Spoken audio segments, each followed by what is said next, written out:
Entretanto, não nos aprouve acolher a palavra encarnada, vinda ao mundo. A nossa vaidade humana traiu mais uma vez a Deus. A noite que nos encobre é testemunho de um acontecimento. Um homem está preso, sofrendo em sua alma silenciosa e fiel, recompensando a perigosa e violenta vícia dos nossos vícios humanos. Essa cena trata-se do prelúdio do sofrimento salvífico, da constituição do novo Gênesis, onde a justiça e a moral fidedigna se entrega como flagicídio e transgressão. É o subdesenvolvimento, é a fome, a inópia, a míngua, é a penúria, é a necessidade, é a pobreza, é a indigência, são as mazelas, a mendicância, a privação, as nossas carências, as escassezes do mundo, é o desamparo, o apego, a infelicidade, a diversidade, é a desgraça, o sofrimento, é o preconceito humano que se reveste e que se mostra nessa visão. Eu gostaria de trazer aqui uma imagem muito falada e discutida do filósofo Platão, que é a alegoria da caverna. Alguns conhecem, para quem não conhece, ele conta que existiam 3 prisioneiros durante toda a sua vida presos no interior de uma caverna, com uma fogueira, e atrás desses prisioneiros existia um muro, e pessoas passavam nesse muro segurando algumas imagens. O reflexo das imagens era visibilizado ali na parede da caverna. E essas pessoas passaram a vida inteira vendo somente as imagens e não aquilo que estava atrás delas. Mas um dia, um prisioneiro conseguiu se libertar. E saindo, ele viu que existia um muro atrás deles. Ele viu a realidade, ainda ofuscado pela luz do sol, ele conseguiu ver o sol, conseguiu ver a realidade que o cercava. Percebeu que a realidade que o cercava não era somente no interior daquela caverna presos, vendo somente sombras. E esse prisioneiro não segurou, não quis manter a verdade, a realidade das coisas para si, mas muito pelo contrário. Esse prisioneiro voltou para dentro da caverna, e lá dentro ele contou as maravilhas para os outros 2 companheiros que estavam presos. Ele contou que existia um muro, que existiam pessoas que passavam atrás do muro, que existia uma luz que não era a luz do fogo. Mas o que os prisioneiros fizeram, seus irmãos? Acharam que ele estava louco. Era loucura para eles pensar que atrás deles existia um muro. Era loucura para eles pensar que atrás deles existia uma outra realidade. Para eles foi impossível acolher aquela outra realidade. E mataram o outro irmão. Ficaram para sempre no interior da caverna, porque ele era mais fácil. Eles não iriam enfrentar o desconhecido. Aquela era a realidade que eles já estavam conformados, confortados. Eles não precisavam de outra realidade. Meus queridos irmãos e irmãs, nós não estamos diferentes dessa realidade, assim como não estivemos contemporâneos de Jesus.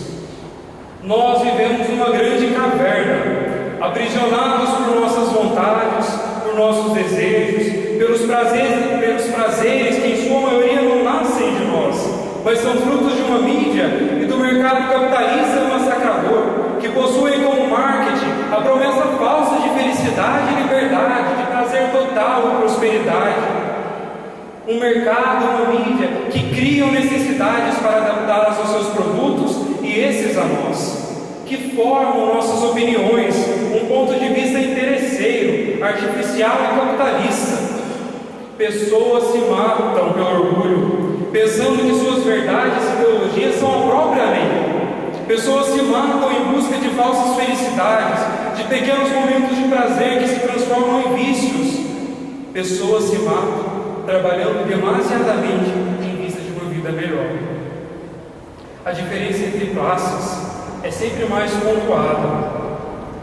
Sabe por quê? Porque ainda é imposto que ser pobre é sinônimo de vagabundagem e escolha, quando ser rico é sinônimo de trabalho e dignidade.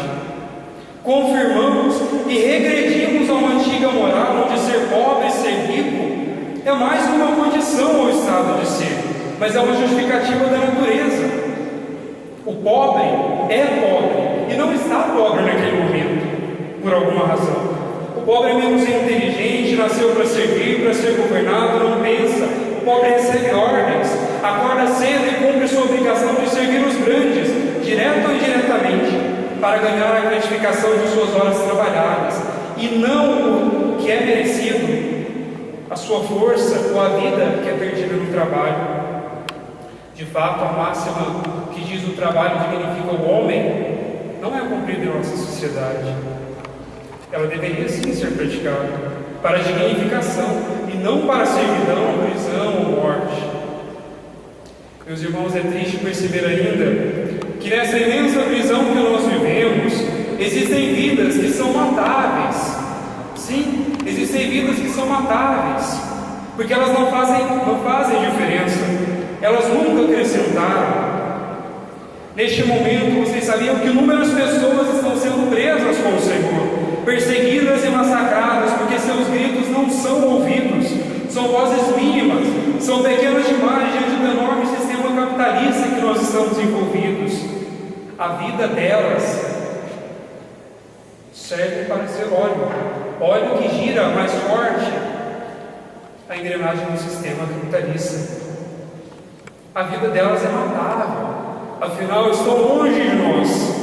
Que razão teríamos tomarmos consciência dos milhares que morrem, por exemplo, no Iraque, na República Democrática do Congo, na Síria, no Egito, na Líbia? Se fôssemos estudar, pesquisas revelam hoje que de 162 países, somente 11 não estão em guerra. E eu vos pergunto, diante disso, hoje, nessa noite, o que nos deixa tristes, depressivos? O que nos deixa desorientados ou perdidos? O que nos traz indignação ou depressão? É o sapato ou a roupa de marca que não conseguimos comprar? É uma palavra mal colocada de alguém? É a nossa vontade de beleza? É a nossa falta de dinheiro para futilidades? É uma bronca que não conseguimos aceitar por nossa vaidade? Onde se encontra a nossa tristeza e depressão diante disso?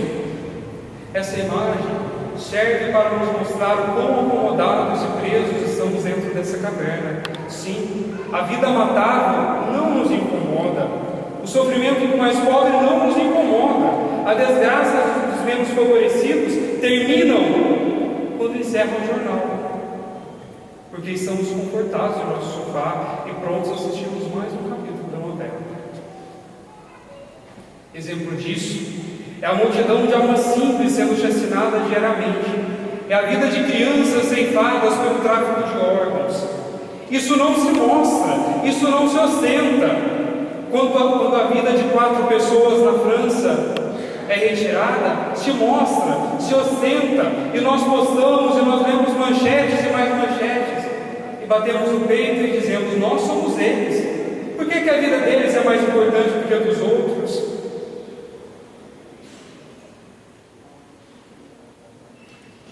E o que mais dizer dessa caverna que vivemos?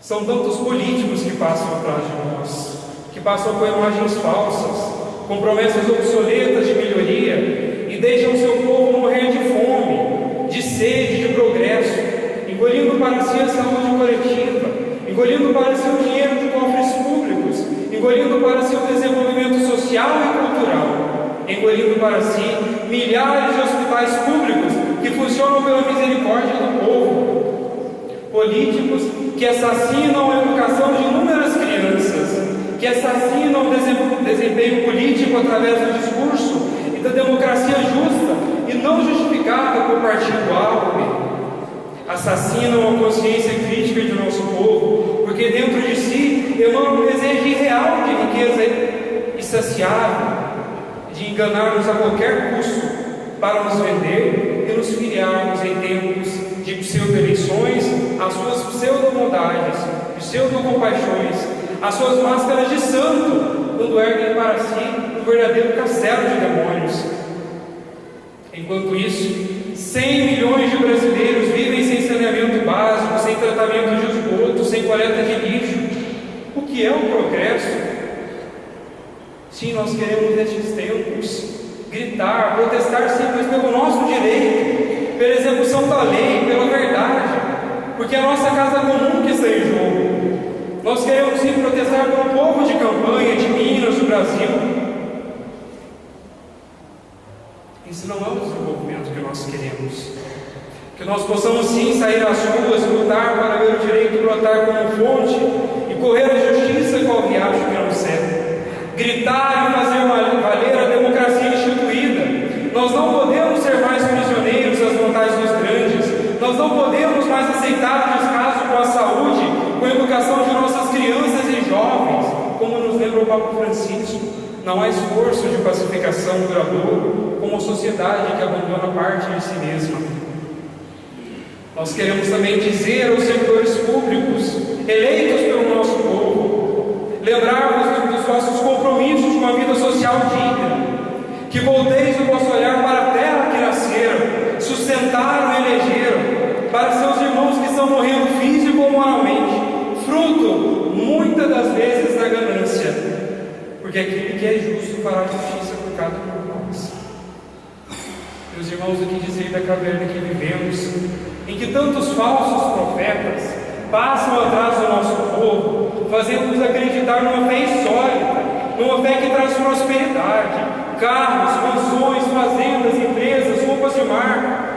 O que dizer desses falsos profetas que vomitam em nosso povo a vontade do ter e os prendem à ambição de poder, que fazem nosso povo pagarem e justificarem seus dízimos altíssimos para o seu Deus estranho aos nossos olhos, na perspectiva espiritual, mas na verdade estão construindo um verdadeiro império para si, um feudo que cria sempre mais vassalos submissos. Se tornam também coronéis de hoje, e o povo simples se transforma mais uma vez inconscientemente em escravos, trabalhando, vivendo e desgastando-se para os seus pastores coronéis. Infelizmente, me dizer também de líderes religiosos, tão inteligentes e probos, eruditos e instruídos, que se envolvem em escândalos e esquecem de sua responsabilidade de pastor, de seu ministério segundo o coração de Cristo, enviados a curar, a perdoar e a amar, quando cometem crimes contra a vida plena que o Senhor nos deseja, seja pedofilia, relativização das leis de Deus, ou tratando o povo simples com grosserias e brutalidades, com menosprezo e ridicularização, depositando muitas vezes o povo à sua vontade reprimida. Ninguém, mas absolutamente ninguém, deve descontar no outro o que necessita enfrentar consigo mesmo. Ninguém, mas absolutamente ninguém é culpado dos seus pecados, a não ser você mesmo, indivíduo particular, pois o Senhor olha em ti como pessoa e não condena. O Senhor não condena, mas como fez com Maria Madalena, chama a vida mais perto dele, para o arrependimento, para a conversão, para a vida plena, e ainda clama: vá e não voltes a pecar. É o Senhor Jesus quem nos lembra acerca dos falsos pastores, dizendo-nos: por isso vocês devem fazer e observar tudo o que eles dizem, mas não imitem suas ações, pois eles falam no partido, amarram pesados fardos e os colocam nos ombros dos outros, mas eles mesmos não estão dispostos a movê-los nem sequer com medo. Fazem todas as suas ações para serem vistos como os outros. Contudo, meus queridos irmãos, Jesus ainda nos lembra e nos mostra também nessa imagem, também nessa noite, olhando para a sua imagem aprisionada, que o fardo dele é leve. E nós também não podemos esquecer de inúmeros pastores e sacerdotes, religiosos e religiosas, que como o Senhor se encurvam diante de nossas necessidades, procuram curar as nossas feridas, fazem-nos mais santos, permitem-nos beber da fonte que também bebe, que é água pura, água de sabedoria, de amor, água de misericórdia, que é o Senhor Jesus. tantos homens e mulheres que deixaram se aprisionar e consumir por este projeto de amor, tantos mártires, tantos santos que ainda vivem e dão testemunho com suas próprias vidas que o Senhor é conosco. Somos também tentados a aprender o Senhor em nossas doutrinas, aprender o Senhor em nossos conceitos, ou na história, nos livros, na ciência, prendê-lo, ora glorificando, limitando a pompa, ao ouro, aos grandes e belíssimos templos, ora fechando as portas da igreja, deixando de lado a margem e colocando nossos interesses no centro, ou a verdade de teologias que não são sinceras à veracidade da pessoa de Deus. Defende-se o uso de muito ouro, de glória, de falso, de ostentação, de ritos e rúbricas seguidas ao pé da letra, ou ainda de muitos absurdos, prendendo no pecado, na pobreza moral ou na intolerância. Mas se esquece que as ações de julgamento são contrárias ao reino de Deus. De fato, se pode afirmar que o Senhor não é conhecido por falsas vestes, nem por chapéus de palha, mas pelo justo equilíbrio, por sua sensatez e por seu amor. Não o mandamos manifestar em ninguém. O Espírito Santo não é exclusividade nossa. A oração simples e a oração erudita possuem o mesmo valor. Somente veremos Deus nestes elementos, na beleza, no ouro, nas coisas simples, se vivermos como Ele viveu, se amarmos como Ele amou, se perdoarmos como Ele perdoou. Sentados nessa imensa caverna, acomodados pela realidade que nos cerca, aquele que conseguiu escapar sem experimentar do pecado, que veio nos contar sobre a felicidade alcançada através da verdade, da simplicidade, do amor ao céu relativo, está aqui preso novamente. Fomos nós que o prendemos. É a realidade dos nossos dias. Nós não admitimos o diferente.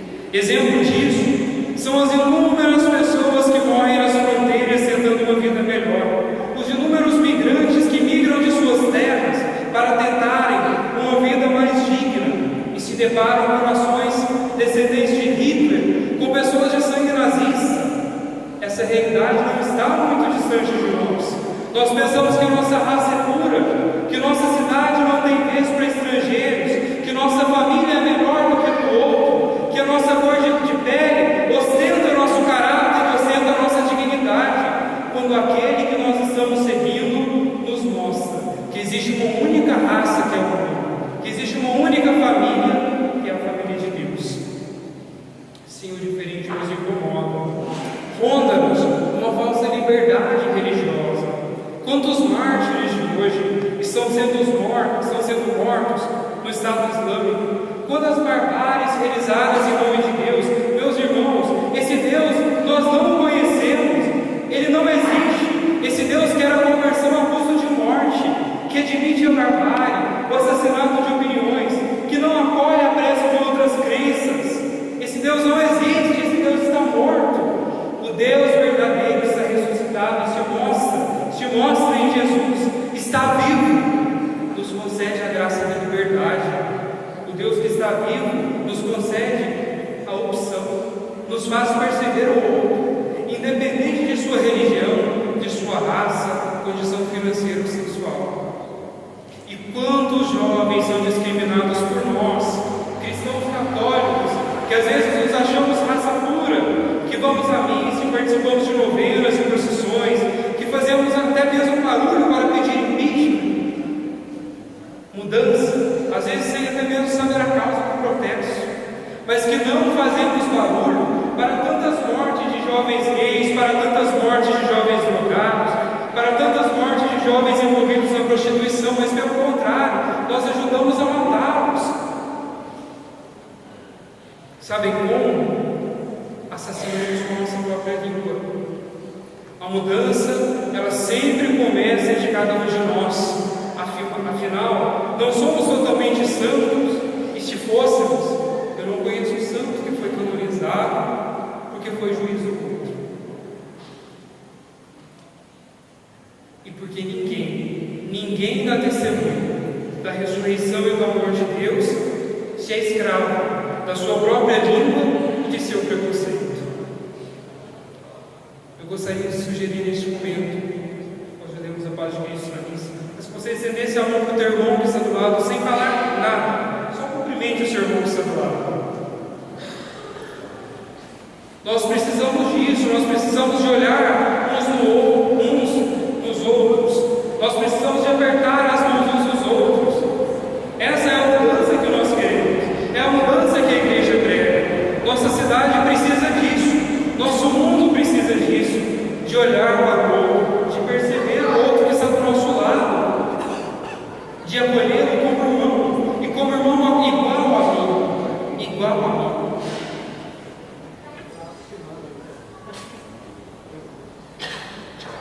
E agora, dirigindo aos jovens, eu gostaria de dizer aos jovens: vejam aqui o nosso Deus, vejam o nosso Deus aprisionado, as suas mãos estão atadas, mas em seu coração permanece um desejo fidedigno de nossa felicidade, de nosso encontro com Ele. Esse desejo não morre, porque ninguém se encontra com Deus, ninguém se encontra com Jesus e permanece a mesma pessoa.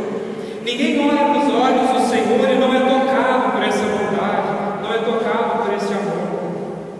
Jovens, Jesus não olha a sua condição, não o julga por isso, não o julga por seus questionamentos ou falta de fé. E seguir Jesus não é um mico, não é motivo de vergonha ir à missa, participar de pastoral, ministério, confessar-se, mas pelo contrário, trata-se de ser para nós.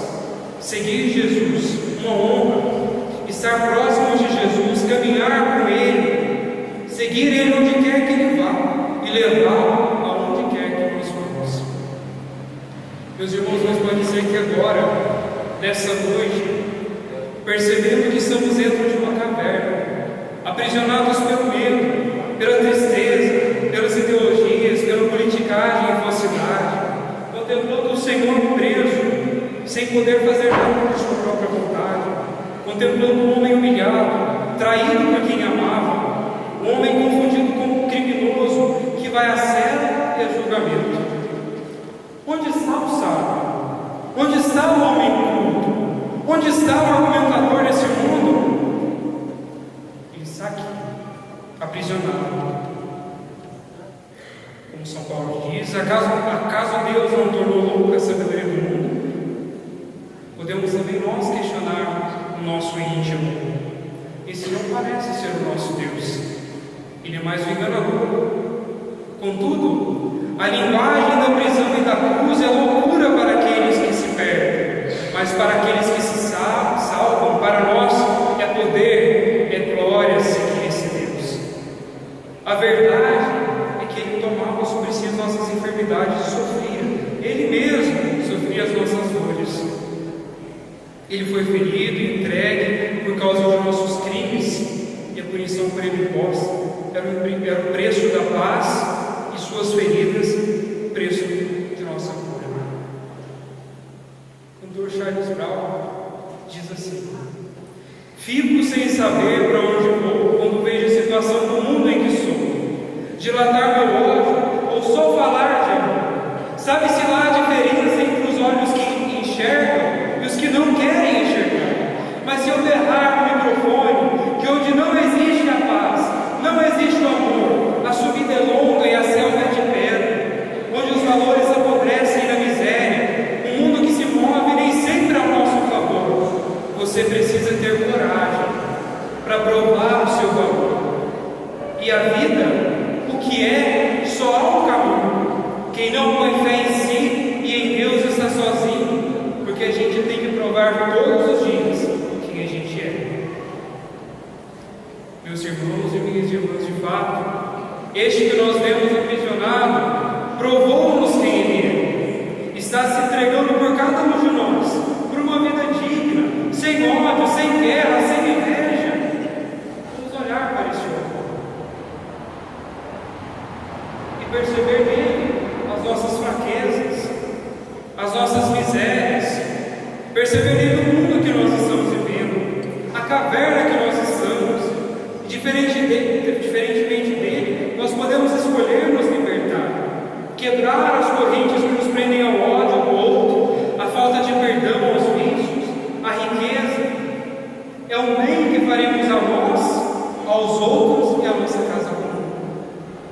Nós podemos sim quebrar as algemas que nos prendem e pôr fé no mundo, é lutar ativamente em favor de políticas públicas que melhorem nossa qualidade de vida, é provar para nós mesmos que Deus nos deixou ser entregue e lutou para melhorar a nossa vida e para nos dar decência.